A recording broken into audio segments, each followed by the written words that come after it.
Good afternoon dear students. आज का हमारा टॉपिक है टॉनिसिटी। टॉनिसिटी का मतलब है एक सोल्यूशन की कितनी एबिलिटी कितनी है कि सेल के अंदर और सेल के बाहर पानी जा सकता है बाय ऑस्मोसिस, और ये डिपेंड करती है सल्यूट की कंसंट्रेशन कितनी है। सल्यूट मॉलिक्यूल्स जो हैं वो सेमी परमेबल मेम्ब्रेन के थ्रू पास नहीं होते। तो इसके बेस पे इसकी 3 टाइप्स हैं, that is isotonic, hypertonic and hypotonic. Isotonic means same, iso means same, जिससे सल्यूट की कंसंट्रेशन सेल के अंदर और बाहर सेम हो, जिससे कि वाटर मॉलिक्यूल्स की मूवमेंट सेल के अंदर बाहर नहीं होगी। सेल ना ही स्वेल होगा और ना ही फ्लैसिड होगा। उसके बाद अगली टाइप है बेटा हाइपोटॉनिक। हाइपोटॉनिक का मतलब है, हाइपो मीन्स लेस कंसंट्रेशन। तो यहाँ पर आपको नज़र आ रहा है, अगर लेस कंसंट्रेशन है सोल्यूशन की, इसका मतलब यह है कि सल्यूट कम है और वाटर जो है, सॉल्वेंट जो है उसमें ज़्यादा है। अब सेल जो है, सेल के बाहर वाटर ज़्यादा है और सेल के अंदर वाटर कम है। तो ऑस्मोसिस में क्या होगा कि सेल जो है, जो वाटर है वो मूव करेगा from solution to the cell.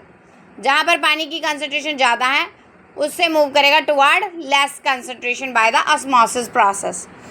तो जो वाटर मॉलिक्यूल्स हैं वो एंटर करेंगे इनसाइड द सेल, और जिससे सेल जो है वो स्वेल हो जाएगा। उसके बाद है hypertonic. Hyper means more concentration. अगर मोर कंसंट्रेशन है इट मीन्स सल्यूट ज़्यादा होगा और वाटर कम होगा। इस बीकर में सल्यूशन में वाटर कम है और सेल के अंदर वाटर ज़्यादा है। अब सेल के अंदर वाटर ज़्यादा है तो water high level to low level flow करेगा, तो वाटर जो है सेल से बाहर आ जाएगा इन दिस सोल्यूशन। तो सेल जो है वो बेटा श्रिंक हो जाएगा।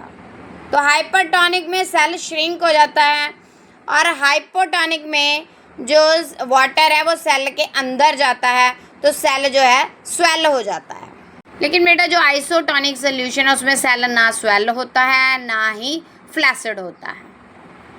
उसके बाद बेटा एग्जाम्पल्स दी हुई हैं आइसोटॉनिक सोल्यूशन की, हाइपोटॉनिक की और हाइपरटॉनिक की, तो आपने ये कंसंट्रेशन नोट कर लेनी है।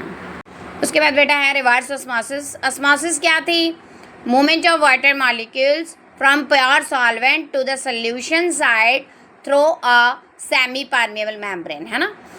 तो इसमें उल्ट होगा बेटा, रिवर्स मीन्स उल्टा हो गया ऑस्मोसिस का।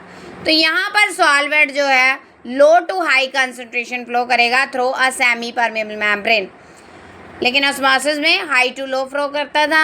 अब यहाँ पर लो टू हाई कंसंट्रेशन फ्लो करेगा through a semi permeable membrane. ऐसा कब होगा?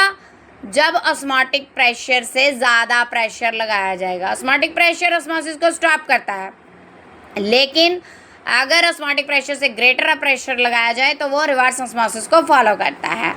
ऐसा क्यों करते हैं हम लोग?